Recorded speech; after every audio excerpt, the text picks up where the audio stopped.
A los 3 días del mes de marzo, iniciamos el acto en el cual se hará entrega del título de doctor honoris causa de la Universidad Nacional de Córdoba al profesor doctor Manuel Castells. El doctor Castells es considerado uno de los teóricos sociales más destacados de nuestro tiempo. Nacido en Albacete, España, estudió Derecho y Economía en la Universidad de Barcelona y posteriormente Sociología en París, para luego doctorarse en la Universidad de París y en la Universidad Complutense de Madrid. Según el Social Sciences Citation Index 2000-2014, el doctor Castells es considerado uno de los académicos de las ciencias sociales y de las tecnologías de la información y la comunicación, TIC, más citado del mundo. Es actualmente uno de los autores de referencia en el campo del estudio de la sociedad de la información.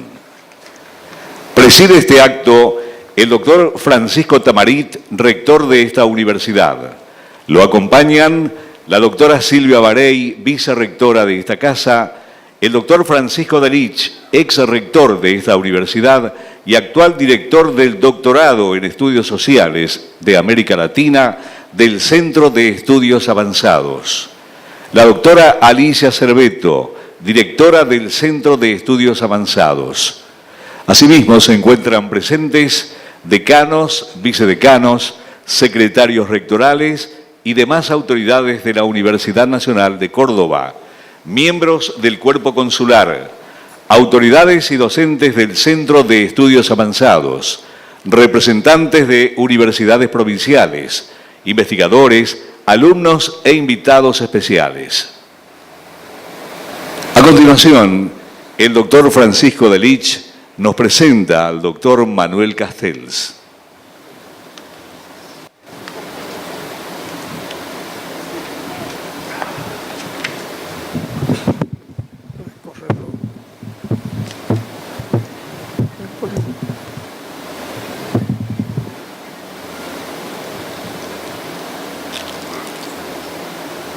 Señor rector, señora vicerrectora, colegas, amigos.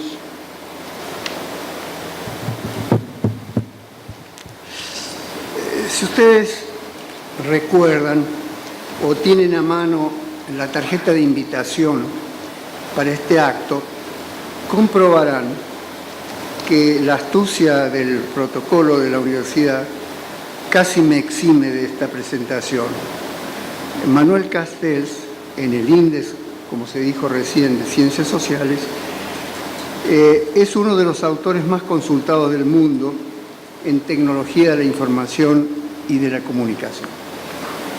Pero esta mención, aún siendo impresionante, no alcanza para justificar este doctorado honoris causa.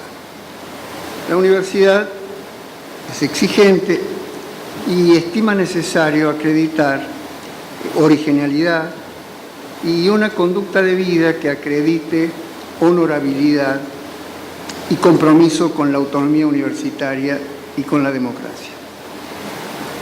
Cuando se recorre el filo antiguo que traslada los 4 siglos de historia de nuestra universidad, se verifica esta estrecha relación entre las interpelaciones científicas y las interpelaciones morales, entre las decisiones políticas propias y sus contenidos éticos, entre los currículum vitae y la biografía, entre la hoja académica y la hoja de vida.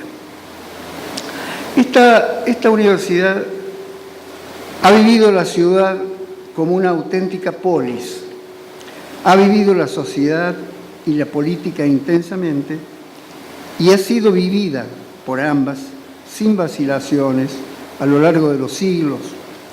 Los avatares y los conflictos no tuvieron frontera, no hubo adentro y afuera, no hubo interno y externo. La ciudad y la universidad vivieron los conflictos de la Iglesia entre órdenes, tomando partido entre Santo Tomás, San Agustín, Ignacio de Loyola. La disputa por la independencia entre la élite conservadora de Liniers y los jóvenes exalumnos como Castelli, liderados por el Deán Funes, en una de las jornadas más dramáticas. La disputa por la construcción de una nación y un Estado federales tuvieron a la universidad y a la ciudad agitadas durante medio siglo por Bustos y Paz hasta su nacionalización. Siguieron los años con una reivindicación permanente de la libertad de cátedra, la autonomía institucional que se expresó en la reforma de 1918, pero siempre en el mismo espacio, como digo, espacio común, donde ninguna disputa en la ciudad o en la universidad nos fue ajena. Cuando se fundó la ciudad en 1573, los españoles llamaron Córdoba de la Nueva Andalucía, pero rápidamente comenzó a ser conocida en uno y otro lado del Atlántico como Córdoba de América. Desde entonces, esta universidad, instalada en la periferia del Imperio Quechua, se sintió parte de América Latina y de la suerte de los pueblos. Esta es la universidad que te acoge, Manuel, entre sus doctores, con cariño y esperanza, para incorporarte a su vida como uno de sus hijos. Permítanme ahora, ustedes, colegas y amigos, poner en contexto el autor de esta obra, que está en el origen de un nuevo paradigma de la sociología contemporánea. No puedo referirme a su contenido demasiado complejo para mencionarlo en estos minutos, pero puedo ofrecer un lugar en la sociología y en el debate de la sociología. En la década del 70 del siglo pasado, dos sociólogos alertaron sobre la expansión, la consolidación de las sociedades industriales en el planeta y simultáneamente sobre sus límites y tensiones.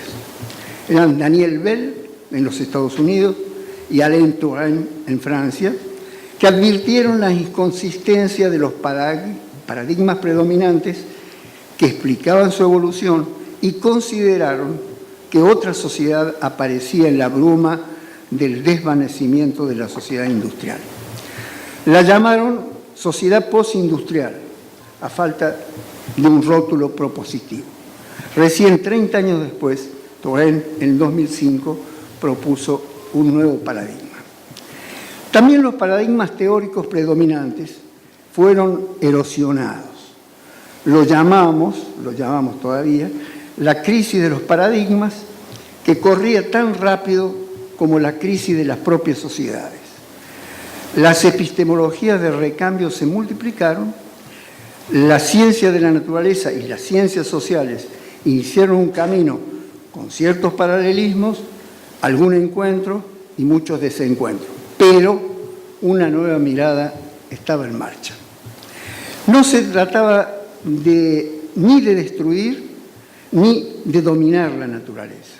La naturaleza debía ser protegida tanto como la vida humana, pero reconciliar teórica y prácticamente estos antiguos patrones de comprensión y explicación era un punto de partida que asumió Manuel Castells.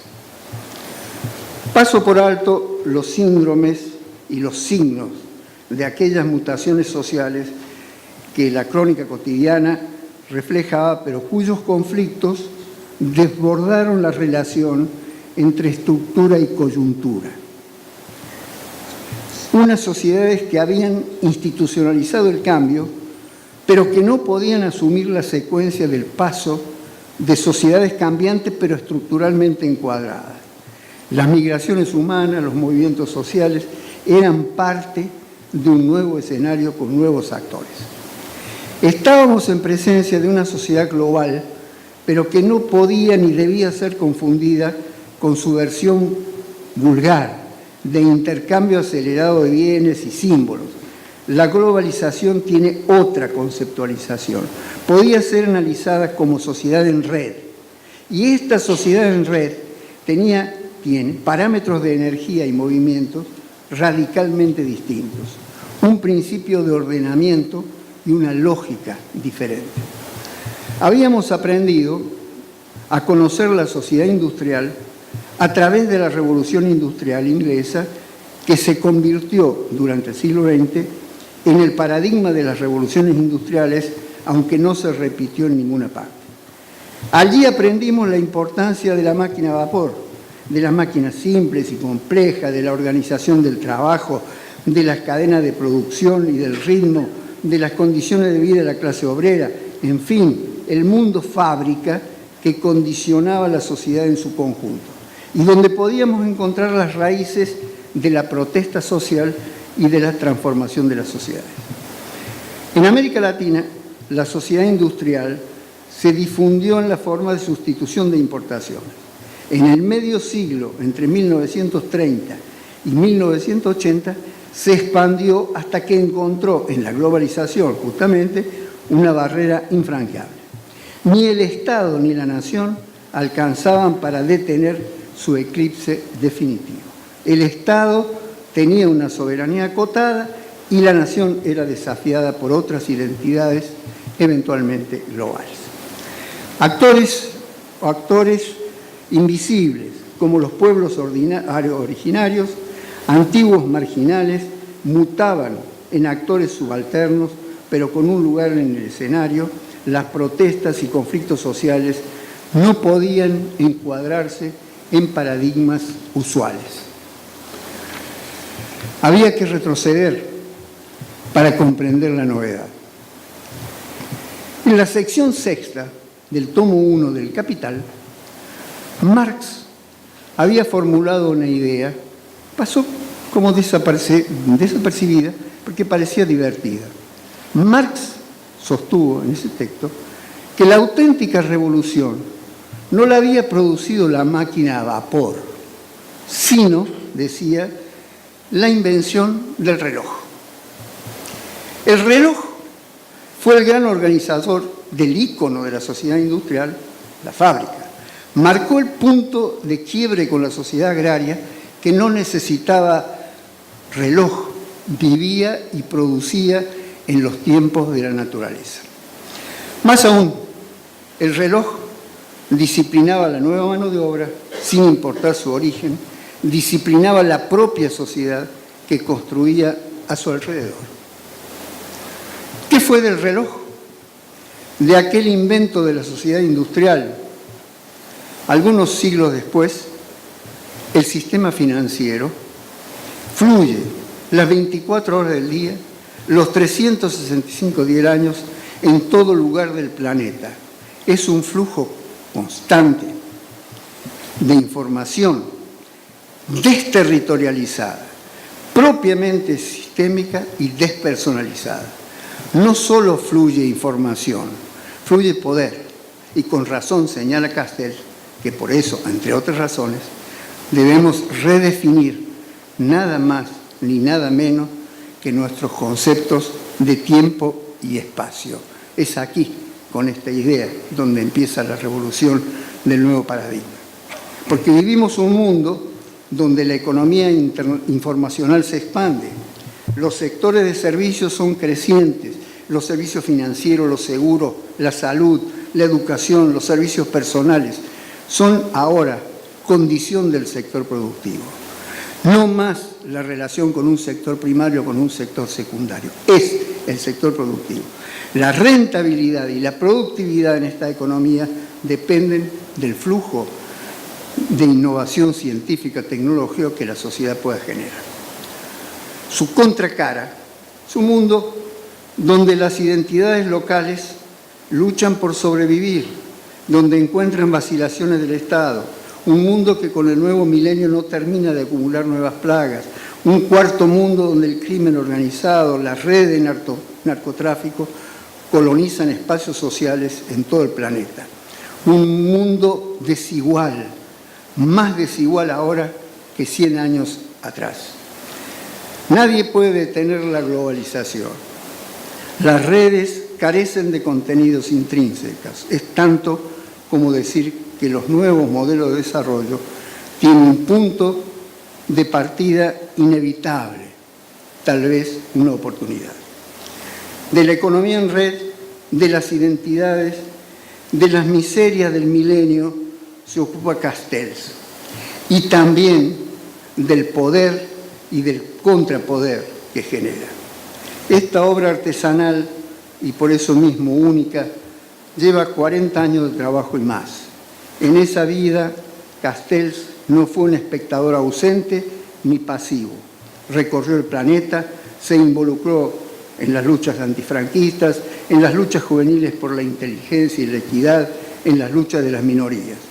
Y de todas ellas aprendió y logró convertirlas en un discurso teórico vigoroso. Una sociología viva, abierta, estimulante, que sigue en construcción. Como tal, como un artesano activo, lo recibimos en nuestra casa para que nos ayude a construir un mundo más equitativo, más libre, más democrático. Muchas gracias.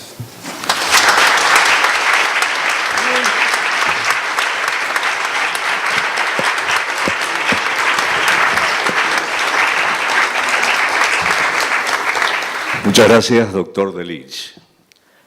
A continuación, el señor rector, doctor Francisco Tamarit, le hace entrega al doctor Manuel Castells el diploma que lo acredita como doctor honoris causa de esta universidad y una medalla recordatoria de este momento.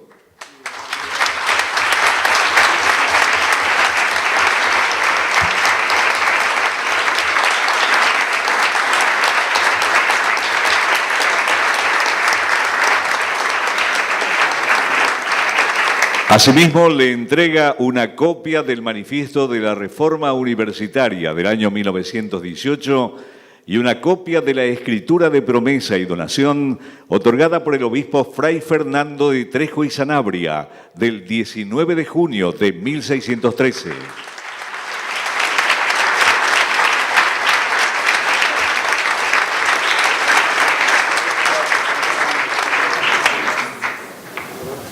Seguidamente escucharemos el saludo del profesor doctor Manuel Castells.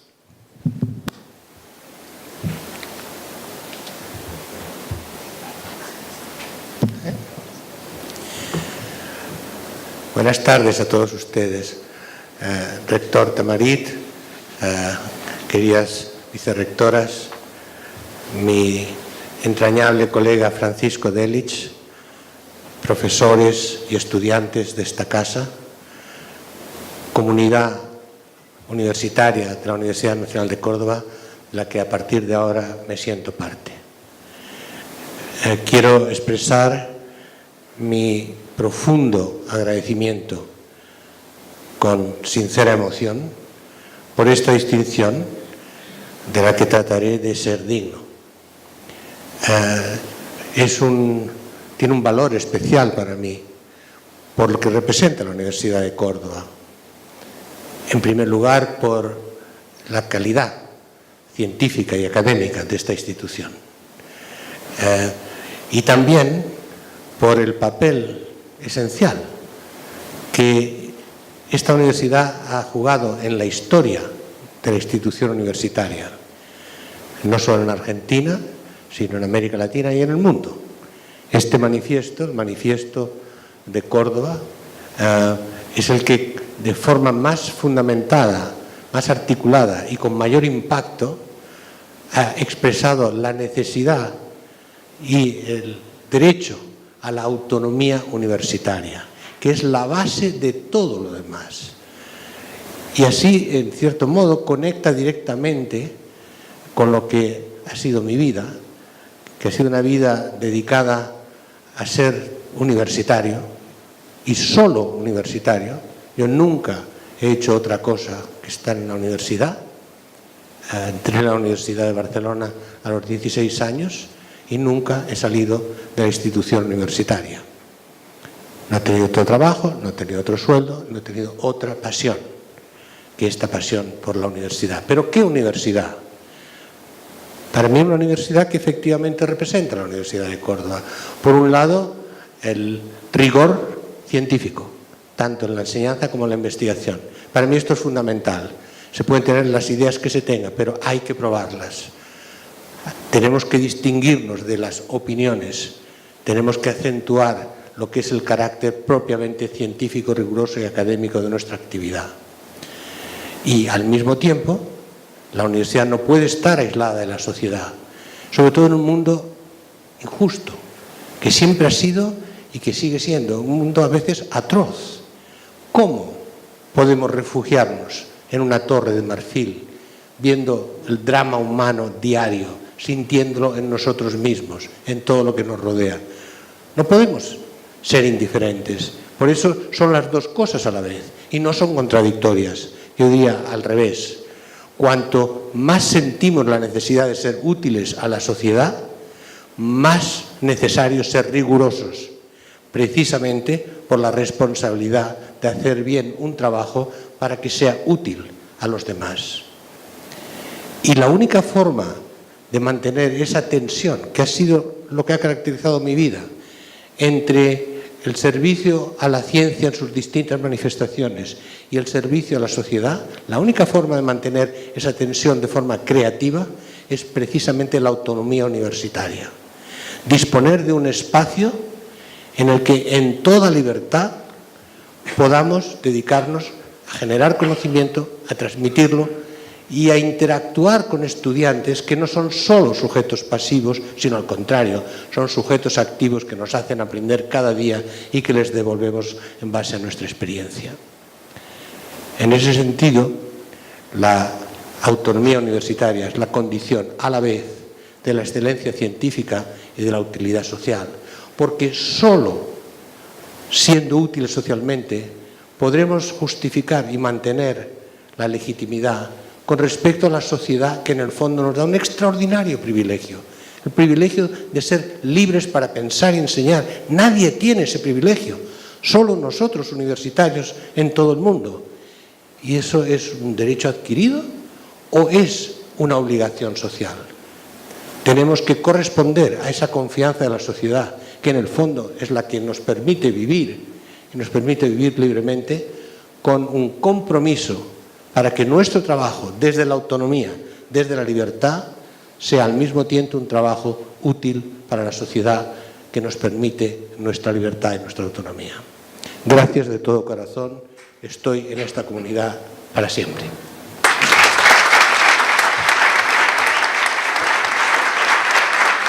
Muchas gracias, doctor Castells. Solicitamos a las autoridades que desciendan del escenario para escuchar la conferencia del doctor Manuel Castells con este título: Movimientos sociales en red y cambio político, una perspectiva global.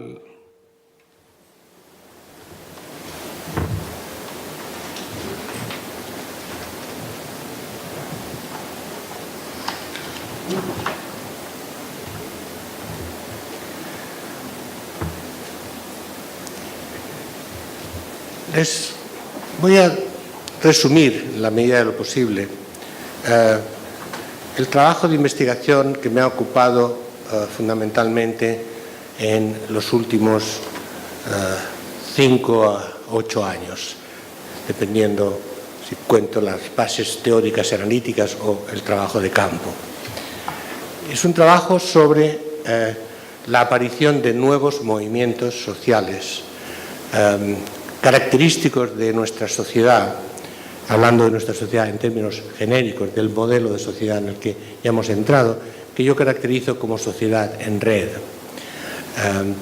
y que intenta ver cómo se expresa en este nuevo contexto, en la práctica social, estos movimientos sociales, cuáles son sus características, cuáles son sus efectos. Yo siempre he estado atento, aunque no es el único tema de investigación que he tratado en mi vida, pero siempre he estado atento a los movimientos sociales, porque son la palanca del cambio social, a través de la historia. La historia cambia por movimientos sociales. No hay excepciones a esto. Los movimientos sociales crean nuevas formas de vivir en sociedad, crean nuevas culturas, crean nuevas identidades, expresan de forma articulada en la práctica social lo que en el fondo son aspiraciones a una sociedad distinta, a una sociedad mejor, a una sociedad que sale de la frustración para reconstruirse a sí misma. En ese sentido, el cambio social se define siempre desde la perspectiva de los actores sociales que intentan cambiar las coordenadas en las que vivimos. Porque en realidad si hubiera leyes de la sociedad, la ley número 1 sería la siguiente: todas las sociedades están construidas sobre relaciones de poder, desde el principio de la historia. Y estas relaciones de poder se caracterizan porque allí donde hay dominación, hay resistencia a la dominación. Esto es una ley universal. A veces tarda en expresarse, las formas varían, pero no hay, yo diría afortunadamente, pero eso ya es subjetivo, pero objetivamente no hay sociedad en la que al sistema de control y dominación no se oponga una resistencia. Y el mecanismo es muy sencillo. Esa resistencia surge de múltiples fuentes en función de aquellos que no se sienten representados en las instituciones que organizan esa dominación. De esas resistencias surgen proyectos, surgen luchas, surgen alternativas de forma de organización de la sociedad que en último término acaban cambiando las instituciones y las normas que rigen la sociedad, que vuelven a crear nuevas instituciones de dominación que vuelven a ser contestadas por nuevas formas de alternativa a esa dominación. ¿Quiere decir que no se progresa nunca? Que no, porque hay formas de dominación distintas y hay formas de contrarrestar esa dominación distintas, y es así, en ese movimiento de va y ven, como las olas en las rocas del océano, que se va configurando la sociedad. Con un ejemplo que todo el mundo puede entender, las mujeres han sido el sujeto dominado a lo largo de la historia. El principio de la dominación no es el Estado, es el patriarcado, es previo. Y ese patriarcado ha sido contestado de 1000 formas por las mujeres a lo largo de la historia. Y como hay movimiento de aceleración histórica, en las últimas 5 décadas ha habido una insurrección de masa, en realidad.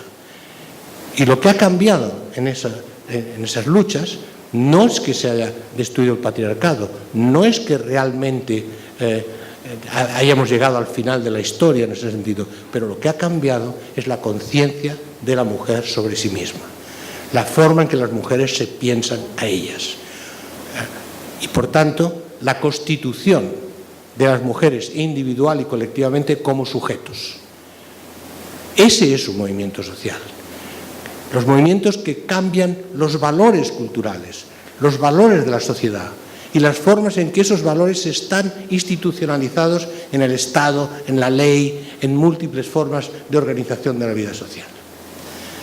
Y cambia, la sociedad cambia, y no podemos decir que porque ahora se crean nuevas formas de dominación tal vez más sutiles en términos a la relación entre género, no haya habido un cambio sustancial en esas relaciones. Como ejemplo, esos movimientos sociales no son generalmente directamente políticos, entendiendo por políticos lo que se refiere al Estado.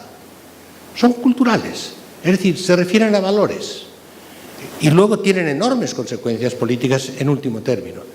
Pero son culturales fundamentalmente, son los valores, porque en la sociedad humana los valores son lo que cambian. Si las instituciones resisten a esos valores, podrán resistirlos durante un tiempo, pero finalmente se tendrán que adaptar. No son los valores que se adaptan a las instituciones, son las instituciones que tienen que rendirse y adaptarse a los valores. Estamos hablando del ADN de la historia, en cierto modo. Estos movimientos no son necesariamente programáticos, aunque generalmente acaban en formular proyectos colectivos. Son movimientos fundamentalmente emocionales. Esto es una observación empírica. Los movimientos como tales no tienen programas.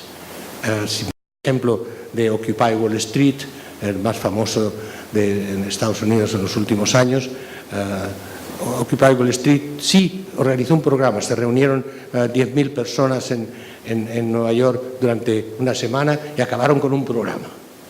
programa de 375 propuestas, incluyendo el desmantelamiento de todas las Fuerzas Armadas de Estados Unidos en el mundo. ¿Eso es un programa? No, es un proyecto, es una aspiración, es en el fondo una utopía, pero las utopías, cuidado, se suelen decir utopías para decir no tiene importancia. Las utopías son fuentes fundamentales de cambio social, son fuerzas materiales, porque cuando las utopías se encarnan en las mentes de las personas, los sujetos humanos funcionan en base a esas utopías. El liberalismo ha sido una utopía, el socialismo ha sido una utopía, el anarquismo ha sido una utopía, la democracia como tal, la aspiración democrática ha sido una utopía. Las utopías mueven el mundo, precisamente porque no se realizan, porque cuando se realizan ya no son utopías, precisamente. Y es ese movimiento de cambio de las mentes lo que es fundamental. Entonces, ¿cómo surgen esos movimientos emocionales? ¿Cómo van más allá de la emoción de las personas a la constitución de movimientos, a la constitución de prácticas colectivas que van cayendo sobre las instituciones de la sociedad? A través de un proceso fundamental, que es la comunicación, en toda la historia. ¿Por qué? Porque la forma en cómo personas no organizadas, pero que sienten algo en común, el ejemplo que decía antes de las mujeres, sienten algo en común, pero no están organizadas, no hay un partido, no hay un proyecto, porque eso está ya en la fase de institucionalización. ¿Cómo se constituye esa efervescencia, esas burbujas que salen de la vida y de la resistencia a la vida? Encontrando otras personas como nosotros, otras personas que piensan más o menos lo mismo, más o menos, y como mínimo que sienten lo mismo, Ese proceso es necesariamente un proceso de comunicación. Y por consiguiente, desde siempre, desde las llamadas en los púlpitos, ¿cierto?, hasta los panfletos, la historia está llena de cómo empiezan transformaciones sociales a partir de panfletos, pero cuidado, los panfletos no son los originarios de los cambios, porque los panfletos, en todo proceso de comunicación, hay un emisor y un receptor. Lo importante de los panfletos no es lo que se diga, sino que se reciba en una mente o una serie de mentes preparadas para recibir ese mensaje. Y es la confluencia de mensajes con un estado de ánimo en un momento dado en una sociedad que permite la existencia de un proceso comunicativo que desencadena un proceso de movilización social con intenciones de transformar la vida. Por consiguiente, los procesos de cambio social en gran medida dependen de los procesos de comunicación. De los procesos de comunicación que ponen en contacto seres humanos, o sea, cerebros, en que las redes neuronales de los humanos se constituyen en redes sociales que se articulan entonces a formas de organización social. Y por consiguiente, las tecnologías de comunicación tienen importancia en esos procesos. No porque sean tecnologías, sino porque son comunicación.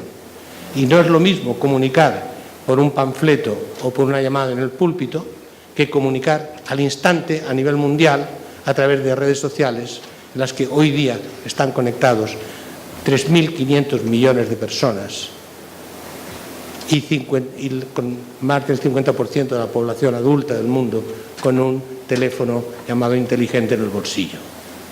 El cambio en las tecnologías de comunicación, que es extraordinario en las últimas 2 décadas, ha sido una plataforma esencial para el cambio de las formas, contenidos y efectos de los movimientos sociales. Insisto, no es la tecnología la que determina la resistencia a los movimientos sociales. Esos movimientos salen de la humillación, de la opresión, de la explotación.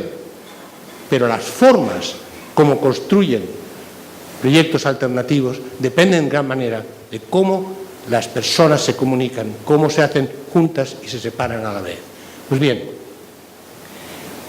en los últimos 10 años ha habido una transformación fundamental de los movimientos sociales en el mundo, que en gran parte están ligadas a las nuevas formas de tecnologías de comunicación en red. Por eso los llamo movimientos sociales en red. Déjenme simplemente citarles algunos ejemplos de los movimientos de los que estoy hablando.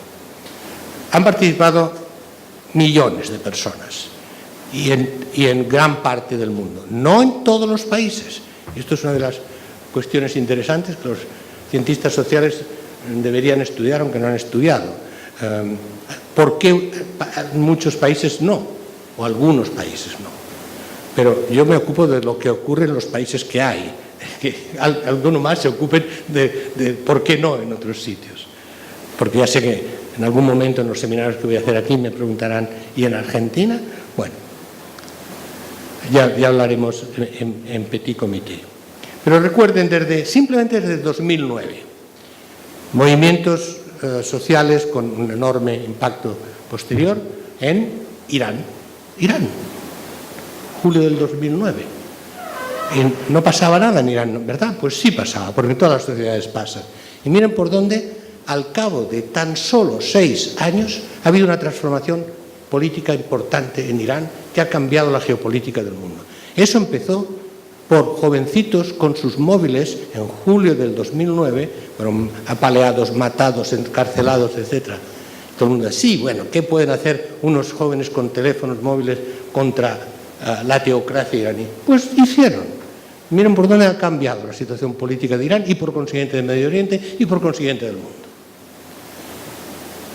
Islandia, que es uno de los ejemplos más interesantes, simplemente los menciono.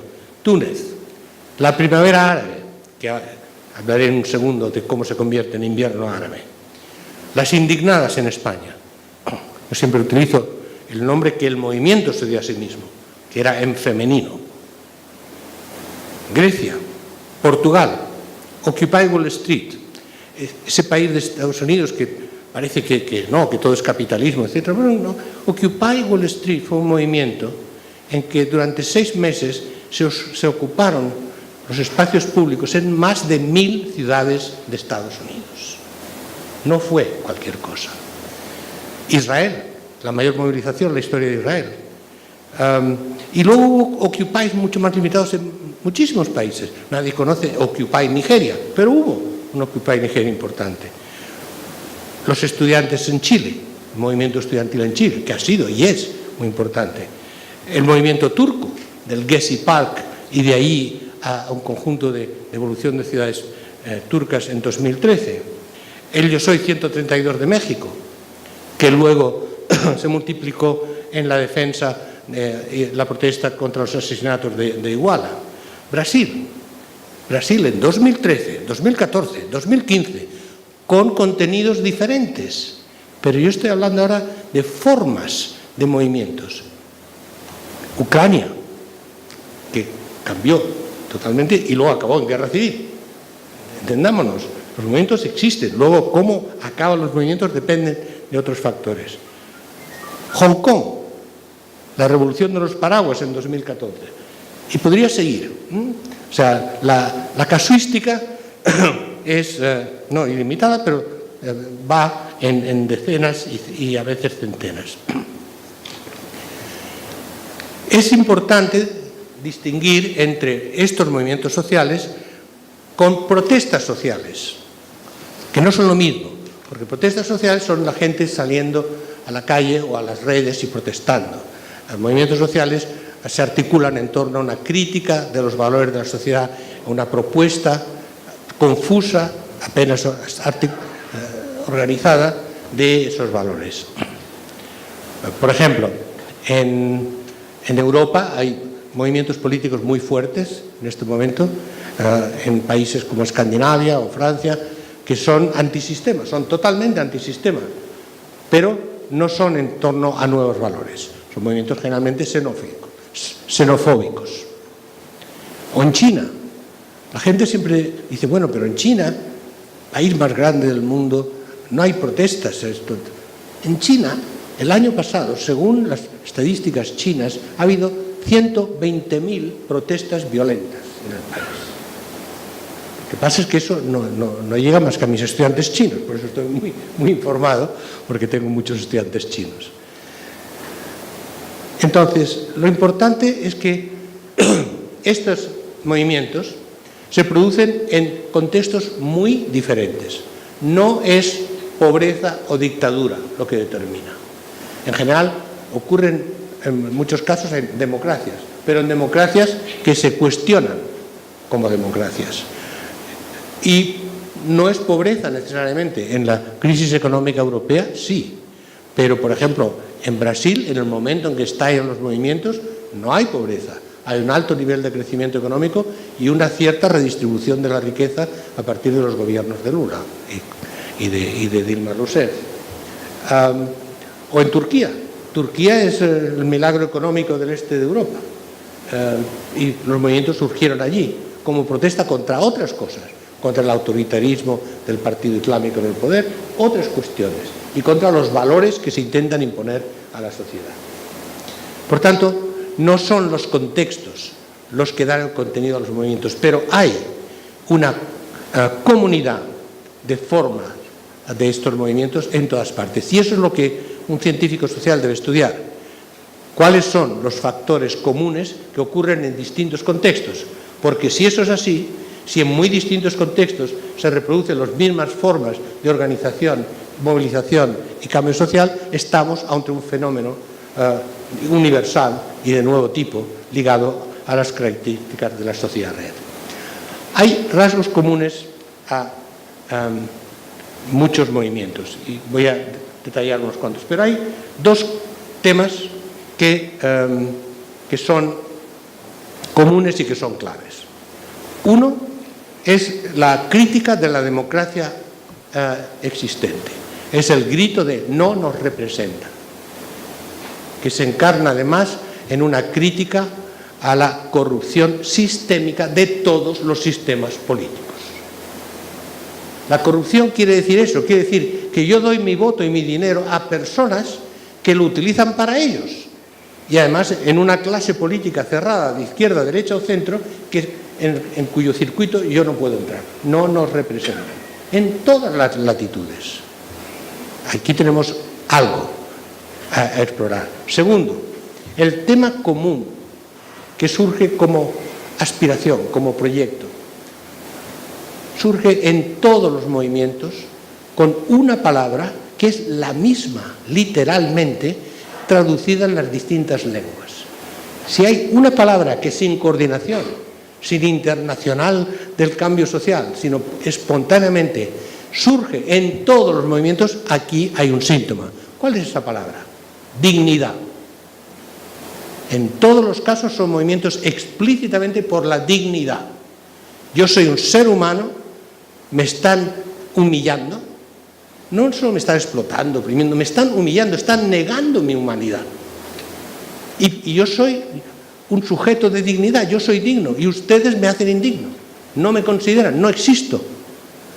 Ese tema es central y quiere decir que cuando estamos hablando de derechos humanos, no estamos hablando de los pobrecitos discriminados en África o de las mujeres lapidadas en el Medio Oriente. Estamos hablando de todos nosotros, de que todos nosotros sentimos unos derechos como seres humanos que no son reconocidos. Ese es el otro tema común.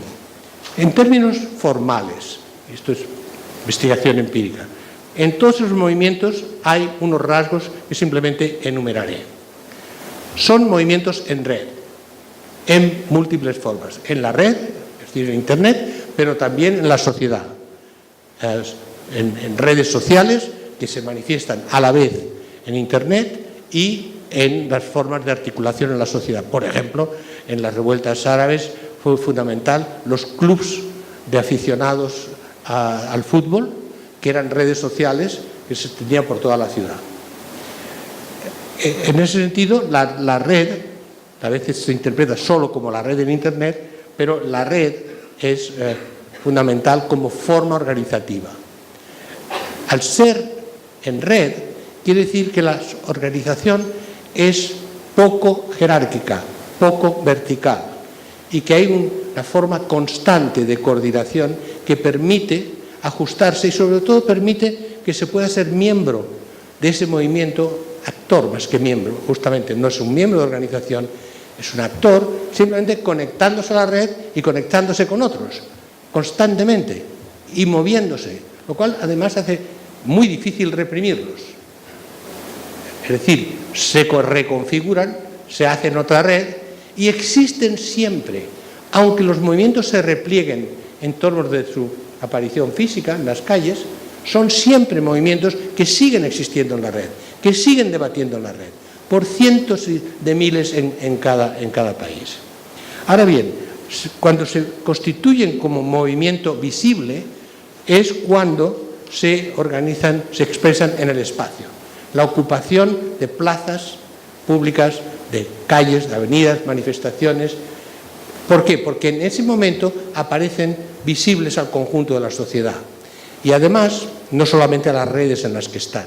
Y además, en ese momento se construye lo que llamo un espacio de autonomía con dos dimensiones. Volvemos siempre a la autonomía.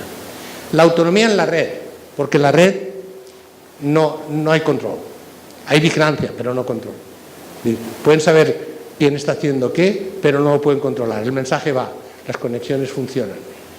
Y autonomía en el espacio público, porque cuando hay una ocupación de espacio, yo he estado en bastantes en distintos países, allí las instituciones de la sociedad en principio lo dejan mientras no representan un desafío al orden público. Cuando entran, entonces entran con violencia, represión, detenciones, golpes, etc. Y luego se reconstruyen. Siempre hay esa dinámica entre la autonomía en la red, la autonomía en el espacio físico y la interacción entre los dos construye lo que llamo el espacio de autonomía, un espacio de práctica social autónoma. Son movimientos que son locales y globales al mismo tiempo. ¿Se acuerdan de la famosa dicotomía entre lo local y lo global? Bueno, estos movimientos en la práctica han roto esa dicotomía, porque al mismo tiempo son súper locales, ligados a problemas concretos, ocupando espacios concretos, y al mismo tiempo se ligan a través de la red con movimientos en otras partes del mundo. Hay un debate constante, hay una información constante, y hoy día siguen así, aunque a veces se vislumbren menos. Es decir, son local y global al mismo tiempo.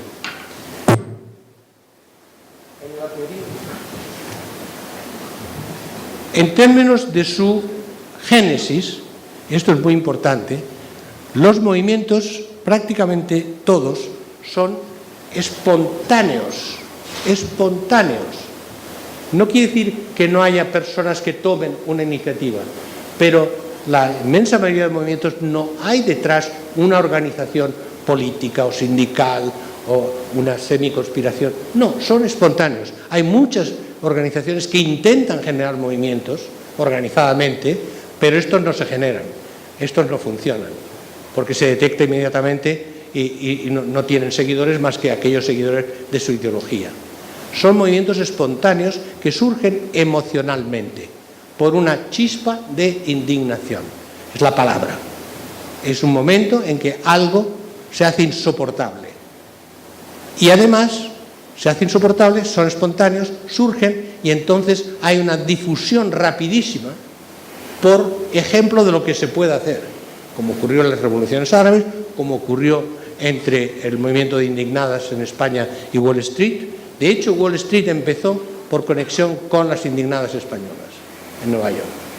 Fue el movimiento español el que inspiró Wall Street en Nueva York y de ahí al conjunto de Estados Unidos.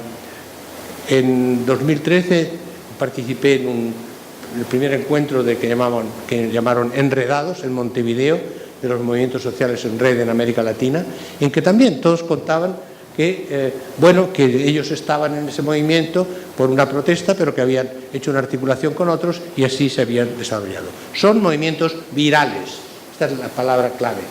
La característica técnica, que ha sido muy estudiada, más importante de la comunicación en Internet es la viralidad. Los mensajes, los ejemplos, se difunden rapidísimamente. Y es difusión viral, sobre todo a partir de imágenes. Las imágenes son fundamentales, porque son lo que llega directamente emocionalmente sin necesidad de pasar por un discurso construido. Por eso, hoy día tenemos investigaciones muy serias sobre la viralidad emocional. mi equipo de investigación en Barcelona ha construido indicadores emocionales a través de los cuales han codificado cientos de miles de mensajes de Twitter, de tweets, en que se observa cómo la conexión emocional, no de programa, entre diferentes tweets está ligada estadísticamente a puntas de desarrollo de la actividad en la red y en la ocupación del espacio. Es decir, son movimientos que hoy día podemos estudiar científicamente muy bien por una razón muy sencilla. Todo lo que es electrónico deja un registro. Y por consiguiente lo podemos tratar, lo podemos compilar y podemos hacer modelos estadísticos interesantes a condición de tener alguna idea sobre qué hacer y cómo interpretar esos modelos estadísticos, obviamente. La otra cuestión que me parece importante es que la horizontalidad de estas redes apoya las características de solidaridad y cooperación y por consiguiente destruye automáticamente las jerarquías organizadas, que son las que siempre acaban cortando los movimientos antes de que hayan podido cambiar las normas. Porque en cuanto surgen líderes y un aparato burocrático de control por los líderes, estos movimientos ya no juegan. Ya tienen bastante, porque son movimientos contra la política organizada, contra los partidos políticos. Y no me digan que, por tanto, son anarquistas, no, porque eso ya sería tener una organización, una ideología. No son ni eso, no son ni anarquistas, son puramente espontáneos y puramente antiorganización de ningún tipo. ¿Por qué? Porque lo que dicen es, no nos representan, y tú, amigo mío, en la red, tampoco me representas. ¿Por qué me vas a representar tú y no yo a ti? Son movimientos horizontales, en que la solidaridad se expresa en la práctica y en que cualquier intento de organización puede funcionar, pero ya es otro plano, son otras formas de organización. Esto es lo que quiero que transmitir, lo que yo he encontrado en el movimiento, que movimientos y acción política organizada son distintos.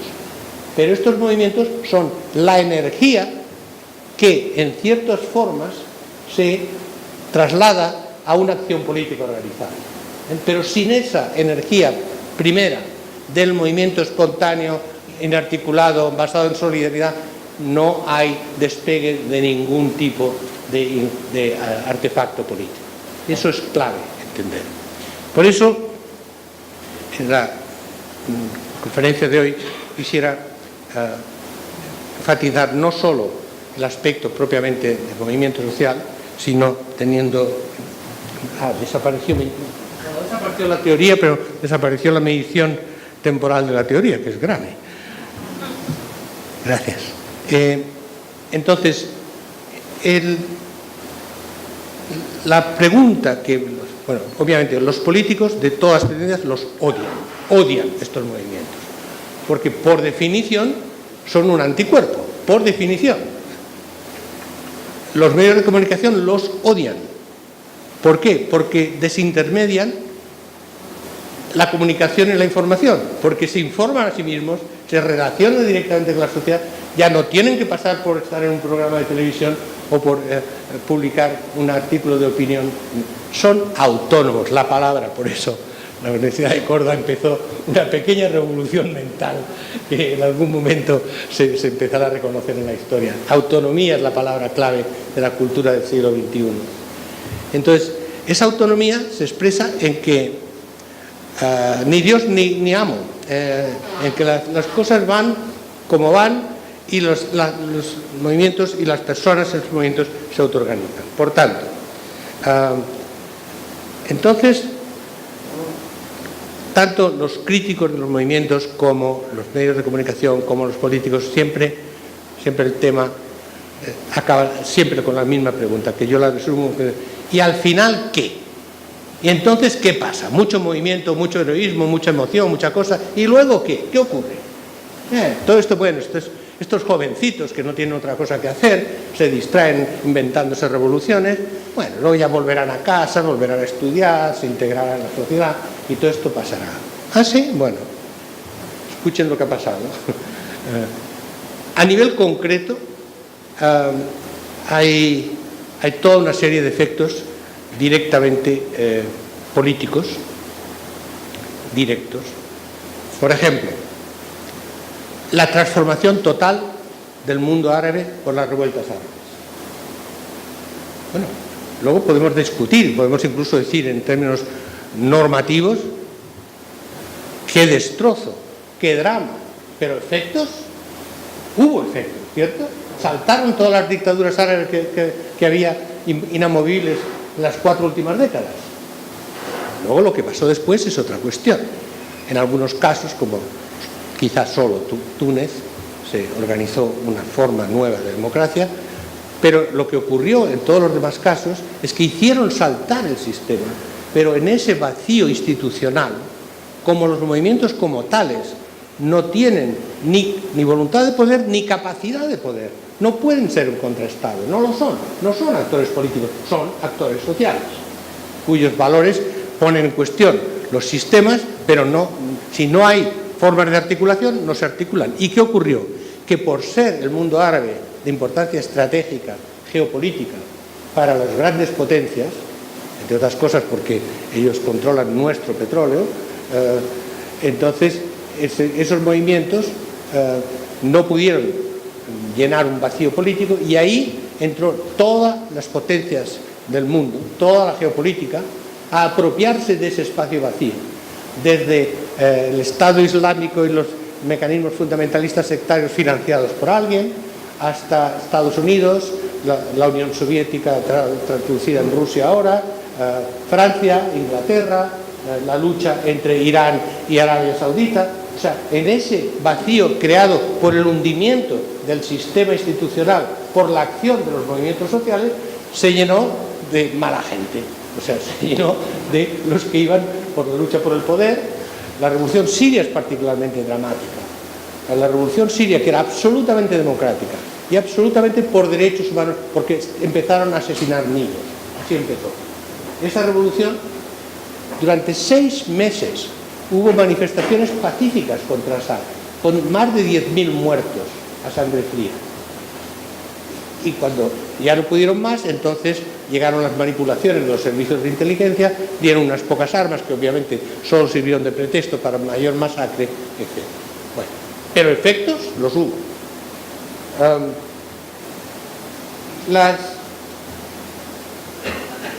Punto por punto, en los distintos países hemos observado distintas formas de efecto político a nivel bajo, efectos reivindicativos, pero luego efectos políticos de mayor calado, y solo les cito algunos. En Grecia y en Portugal cambió el sistema institucional, el sistema político. En Brasil, país que les cae bastante cerca, y en todos los sentidos. En Brasil lo que pasa es que hubo 3 movimientos distintos. El de 2013 era movimiento espontáneo, sobre todo de jóvenes, contra la corrupción, la injusticia social, digamos, términos tradicionales progresistas, pero contra un gobierno de izquierda, recuerden, y al que, de hecho, la presidenta Rousseff intentó añadirse y legitimó al movimiento, dijo que sí, que estaba de acuerdo con el llamado de la calle, la presidenta Rousseff. O sea, hubo un efecto político dentro del sistema de gobierno. El 2012 ya fue más contradictorio porque hay una parte del PT empezó a luchar contra el movimiento, y el del 2014, perdón. El del 2015 claramente fue un movimiento ideológicamente neoliberal en buena parte contra las políticas de izquierda del gobierno progresista. Pero eran movimientos, no eran pura manipulación política. Había, como en cualquier movilización, siempre hay manipulación política. Pero era un movimiento. Y esos movimientos, uno tras otro, 3 golpes, 3 oleadas, han deslegitimado y desmontado el sistema político de Brasil en este momento. No digo que sea un efecto positivo, digo que un efecto. El sistema político institucional de Brasil ha sido puesto en cuestión por estos movimientos. Y en último término, algunos lo podemos lamentar, pero el gobierno del PT, que parecía inamovible, y que la herencia de Lula era inamovible, cambió. Hoy Lula está acusado de corrupción, la mitad de los políticos brasileños están acusados y juzgados de corrupción, y hay una puesta en cuestión de toda la institucionalidad brasileña por estos movimientos. Y esto es, aquí, déjeme añadir una nota en pie de página, que es que un investigador tiene que decir claramente lo que observa. Pensemos lo que pensemos. Yo personalmente era simpatizante de lo que estaba pasando en Brasil políticamente, pero lo que ha ocurrido es la denuncia de la corrupción de izquierda y la denuncia del nepotismo y manipulación de izquierda en el último proceso. Insisto, la corrupción de izquierda no es mejor que la corrupción de derecha. Perdón, no. A veces sí, a veces no, hay más o menos, pero en términos de los principios humanos es lo mismo. Y estos movimientos no se casan con nadie. ¿Por qué? Porque son espontáneos y surgen a la vez. ¿Los intentan manipular? Sí, pero el movimiento es mucho más amplio que cualquier intento de manipulación. En México está habiendo movimientos muy importantes que están avanzando, que algunos intentan instrumentalizar políticamente. En este momento el líder más popular para la próxima presidencial en México es López Obrador, que ahora está llevado por una oleada de protestas contra el insoportable Estado mexicano. En Estados Unidos, bueno, finalmente parece que, como era normal y de prever, Hillary va a ganar la nominación. Pero miren por dónde. El único candidato que se le planteaba como opositor serio y que estaba ganando hasta ahora en estados y que tiene un gran apoyo en la opinión pública todavía, Bernie Sanders. ¿De dónde sale Bernie Sanders? Bueno, es un viejo senador que siempre ha estado luchando por la democracia, los derechos humanos, los derechos de igualdad, pero también del Occupy Wall Street. Él estaba en las calles de Nueva York, él fue actor muy influyente en el Occupy Wall Street. No aparece de cual. Y por eso todos los jóvenes de las universidades están por Bernie Sanders, incluso las mujeres jóvenes. Y ha habido un voto importante de mujeres jóvenes por Sanders, a pesar de que Hillary sería la candidata de mujeres. Bueno, obviamente no tiene la potencia, no tiene la capacidad, el aparato, etcétera, pero fíjense, Bernie Sanders, autodeclarado socialista. Un socialista presidente de Estados Unidos es como comer carne humana. Es algo absolutamente impensable. Y, bueno, hizo un buen papel y aún está ahí todavía, ¿eh? O sea, sí, el Super Tuesday de Hillary ha ganado 7 estados, pero Bernie Sanders ha ganado 4. O sea que tampoco se ha acabado. Pero yo no digo que, por tanto, Bernie Sanders va a cambiar y el movimiento Occupy Wall Street va a ocupar la Casa Blanca. No, hay un cierto realismo en la observación. Pero lo que sí digo es que efectos precisos hay, porque rompe las categorías mentales. Y esto es lo que quería señalar antes de ir al último ejemplo, y con eso acabaría. Es que el papel fundamental del cambio no es el efecto político directo o el efecto institucional directo, es el efecto mental. Son las mentalidades de las personas. Un ejemplo, para no cansarnos: el 1%. El 1% contra el 99%. El 1% en Estados Unidos y en el mundo, y en España, el 1% controla el 50% de la riqueza. Y el 99% el otro 50%. Y además, a regresivo. Cuanto más gente, menos riqueza controlada. Bueno, esto lo sabemos así desde hace tiempo, y además ahora Piketty, en su famoso libro, ha demostrado estadísticamente, etc. Por tanto, ya saben, y que además de ese 1% es el 0,01 el que controla la mitad de lo que controla el 1%. O sea, desigualdad como nunca ha habido en la historia, por razones muy ligadas al tipo de capitalismo actual. Bueno, pero eso lo sabíamos los sociólogos, lo sabían algunos periodistas, pero en este momento, en los últimos 3-4 años, el 1% está en la mente de todo el mundo, en todos los países. Incluso Trump basa su campaña en la crítica al 1%. Con lo cual, Trump, de alguna manera, está utilizando el cambio de mentalidad que ha habido sobre la injusticia social en Estados Unidos y dice, efectivamente, y yo le voy a salvar por esto, pero el cambio de que el 1% está dominando todo es un cambio que se ha producido, y esto ha sido directamente ligado al movimiento Occupy Wall Street. Esto está medido, antes no existía ese eslogan, eso se ha desarrollado en base a un movimiento social. Habría muchos otros ejemplos de lo que es el cambio cultural, en términos de la corrupción, la dignidad, etc. Y vengo al ejemplo de efecto político del movimiento 15M en España.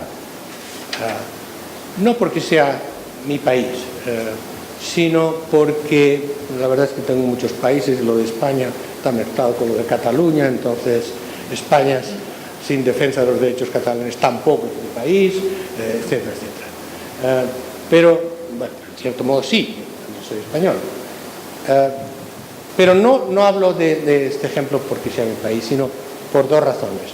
Porque es el movimiento matriz de lo que ocurrió en el resto de Europa, el 15M, en el 2011, y es el movimiento que quizá por eso, quizá porque fue el precursor, ha sido el movimiento que más efecto político directo ha tenido en la transformación del sistema político español. Y también quiero precisar esto, el efecto político no es el ascenso de un nuevo partido, Podemos, que sale del movimiento, pero que se diferencia del movimiento, muy claramente. Y de cuidado, nosotros somos un partido, el movimiento es el movimiento y el movimiento dice cuidado, ellos son un partido, salen de nosotros, pero no es lo mismo, y si empiezan a hacer cosas que no son lo que dicen, les vamos a dar duro más que a los otros para que aprendan. O sea, distinción clara, no es el método tradicional marxista clásico de la correa de transmisión, porque una de las cosas fundamentales es que el marxismo siempre hablaba de las masas, y luego la vanguardia que tienen conciencia. Pero resulta que estas masas ahora están autoorganizadas, autocomunicadas, y que cada uno tiene su conciencia y la comparte o no con los demás en función de lo que ve. Es la autonomía de las masas, que ya no son masas, no son personas. Entonces, el tema del surgimiento de Podemos, lo más importante no es tanto Podemos como tal, sino que el movimiento y el cambio que hubo en el movimiento ha hecho saltar por los aires el sistema político español oligárquico que se construyó después de la democracia. Esto que les decía antes, de que las cosas cambian, nuevos actores, cambian las instituciones, hubo un extraordinario despertar de la democracia española en 1978, y luego esto que era la democracia, que era la victoria sobre la dictadura franquista, se ha ido haciendo una oligarquía política cerrada en sí misma, escándalos constantes, corrupción constante, antes de los socialistas porque mandaban, ahora mucho más grande, mucho mayor, de los conservadores del PP porque son los que mandan últimamente. O sea, todo lo que era esperanza democrática, sí, todavía hay democracia en el sentido de Robert Scarpi, que para mí es una definición muy práctica de democracia.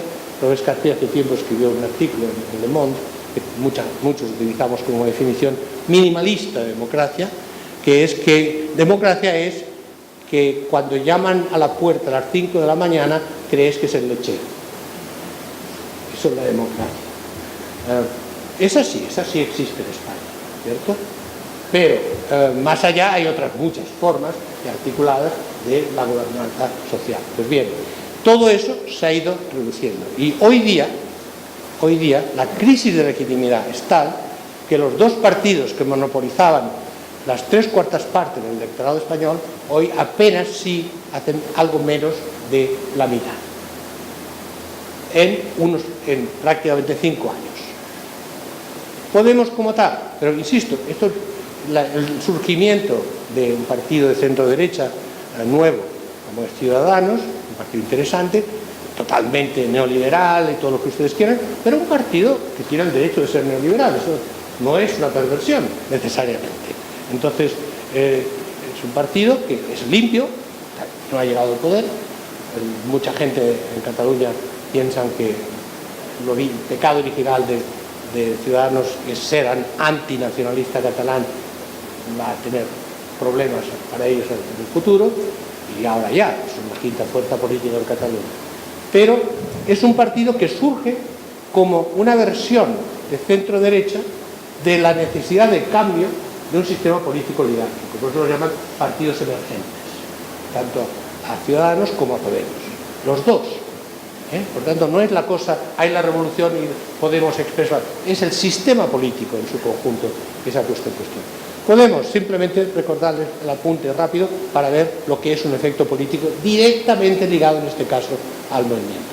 Podemos se funda en enero del 2014 por un grupo de amigos, todos colegas del Departamento de Ciencia Política de la Universidad Complutense de Madrid, con muy buena formación, doctorados en Heidelberg, en UCLA, etcétera, con un vínculo emocional ideológico con, digamos, los gobiernos nacionalistas populistas, sobre todo Evo Morales, Venezuela en parte también, Ecuador, o sea, con esa nueva corriente, pero también con el PT en Brasil.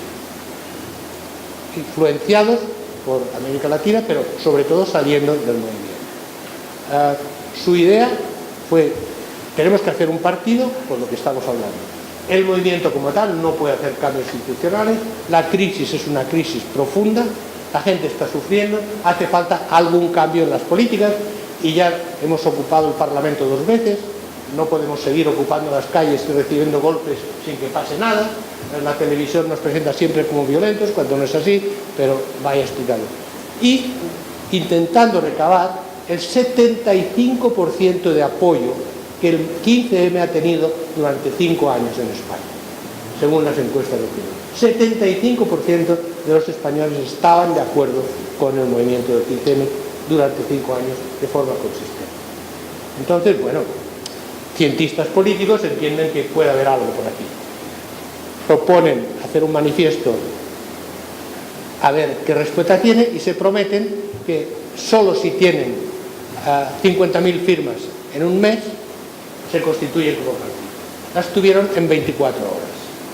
Y entonces ahí vieron que realmente había una necesidad objetiva, etc. Bueno, el resto ya lo saben por los medios de comunicación, pero quiero enfatizar simplemente una cosa. Primero, se presentan las elecciones europeas de mayo del 2014 y contra toda expectativa tienen cuantos diputados, obtienen 8,5% del voto nacional, y la gente empieza a decir: ah, pues es posible, es posible.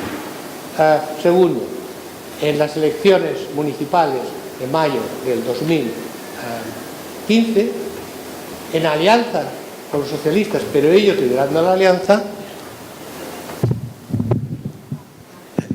en esas elecciones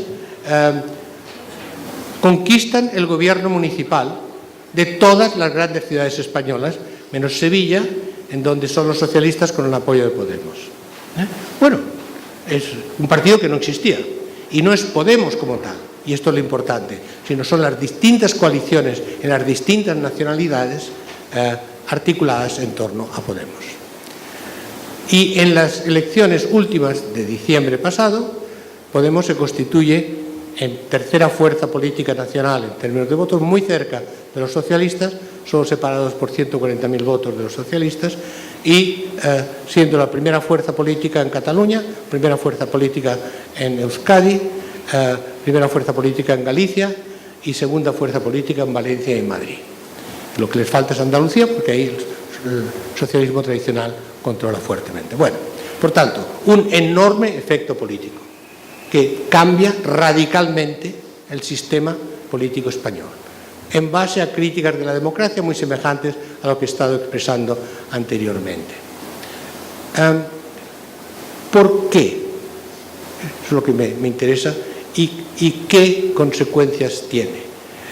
El por qué es la capacidad de comunicación mezclando 3 formas de articulación comunicativa.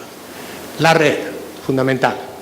Internet, constante debates en Internet, difusión de mensajes, una especie de guerrilla informacional continua, a la cual son particularmente sensibles los jóvenes. Pero no solo, porque todo el mundo está con Internet hoy día. Segundo, la capacidad de movilización concreta en las calles y plazas para temas como los escándalos de las hipotecas en España y otros temas. Y tercero, y esto es muy importante porque es diferente de otros movimientos sociales, hacen una estrategia de intervención en los grandes medios de comunicación y en particular en la televisión. Una doble estrategia. Por un lado, construyen una emisora de televisión por Internet que ellos controlan y que hace programas de televisión profesionalmente, y por tanto llegan por Internet en términos televisivos, y segundo, consiguen un fenómeno de atención mediática a través de su líder, Pablo Iglesias, que tiene la característica que tiene el mismo nombre que el fundador del Partido Socialista Español hace un siglo, y que además su oficio es ser profesor de comunicación política. Por tanto, el chico algo sabe de estos temas. Pablo Iglesias se convierte rápidamente, a través de los programas de televisión, en un líder carismático, rápidamente. Por tanto, hay distintos procesos de comunicación política que llegan a distintas capas de la población. A las personas mayores de 50 y 60 años llegan sobre todo a través de esa intervención televisiva. Y después el modelo organizativo por Internet, asambleas, deliberación, etcétera, etcétera. Podemos, en diciembre del 2014, un año después de su existencia, en términos de intención de voto directa, se convierte en el partido número 1 de España. A partir de ese momento hay pánico en las élites políticas y financieras y hay un bombardeo mediático sistemático contra Podemos. Y fundamentalmente con una idea central: Podemos es el partido que Venezuela y el chavismo están financiando para tomar control de Europa. Bueno, hizo daño a Podemos, pero en la práctica mucha gente empezó, primero, no ha habido evidencia empírica del tema, no ha habido concretamente, si no se hubiera hundido. Y segundo, la respuesta de ellos a esto ha sido: nosotros hacemos las políticas aquí en España, estamos relacionados con la gente aquí y esto es lo que nos importa. Solidaridad con América Latina, naturalmente. Solidaridad con los movimientos que consideramos progresistas en América Latina, naturalmente. Pero somos un partido español, hacemos otras cosas, etc. Por tanto, fueron capaces de contrarrestar en cierto modo, aunque perdieron el número 1 en voto, lo perdieron, pero se situaron en los niveles altos. Y finalmente y fundamentalmente, algo que no cuentan los medios de comunicación ni en Europa ni en América Latina. Pero que no es ningún secreto, es simplemente que hay cosas que no se entienden o no se ven. Podemos es el único partido español que se considera plurinacional. Es decir, que ha tomado en serio el tema de que España no es la España unificada cultural y políticamente de la imagen española. Es una realidad plurinacional, en que hay distintas nacionalidades que no necesariamente se quieren separar, no necesariamente, y que Cataluña hace 10 años el sentimiento independentista era del 33%, hoy día es del 48%, pero la culpa la tienen los gobiernos de Madrid. Pero Podemos ha identificado que no hay realmente un riesgo fundamental de separatismo. Lo que hay es un reconocimiento de que Galicia no es lo mismo que el resto de España, Cataluña no lo es, Valencia no lo es, y Euskadi nunca lo ha sido tampoco. Y por tanto, no han querido hacer una organización articulada, centralizada, que todos... No, intentaron al principio, por cierto, han aprendido en la práctica, han aprendido teniendo fracasos, pero al final se dieron cuenta de que los movimientos que salen de cada nacionalidad son propios, y aunque tienen incluso en el nombre se parecen, no todos, en Galicia se llaman las mareas gallegas, en Valencia se llaman Compromís, pero que son todos salidos del movimiento 15M. Esa es la común, eso es lo que es común, salen todos del movimiento 15M y por tanto se pueden entender con otro lenguaje, otra política, etc. Y esa es la fuerza de Podemos, que no es otro partido español centralizado que controla, sino responde a distintas nacionalidades. Es un ejercicio muy complicado. Yo personalmente, porque eso no entro ya en la táctica política, no sé si lo van a conseguir o no. Yo simplemente analizo cuáles son los factores que han llevado al nivel de voto y de apoyo que han tenido y encuentro que un factor clave, fundamental, del que poca gente habla fuera de España, es el plurinacionalismo de Podemos, concibiendo a España como país de países, lo cual no quiere decir que no quieran mantener España. Última frase sobre esto, que Podemos, su posición ante Cataluña están por un referéndum de autodeterminación en el que ellos hacen campaña contra la independencia.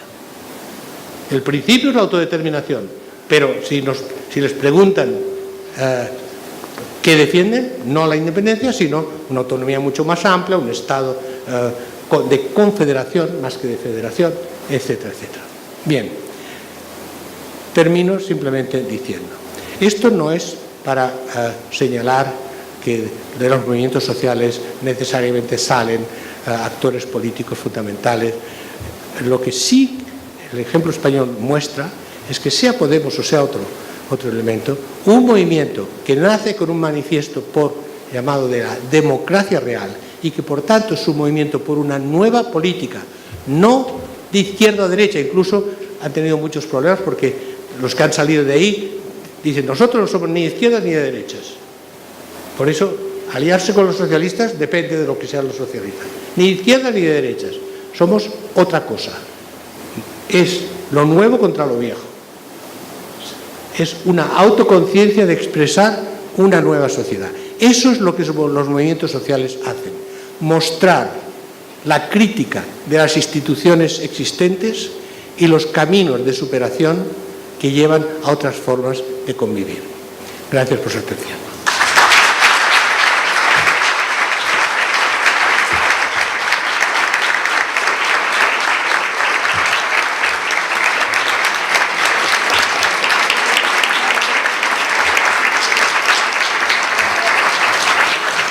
Muchísimas gracias. En nombre de la Universidad Nacional de Córdoba, profesor doctor Manuel Castells.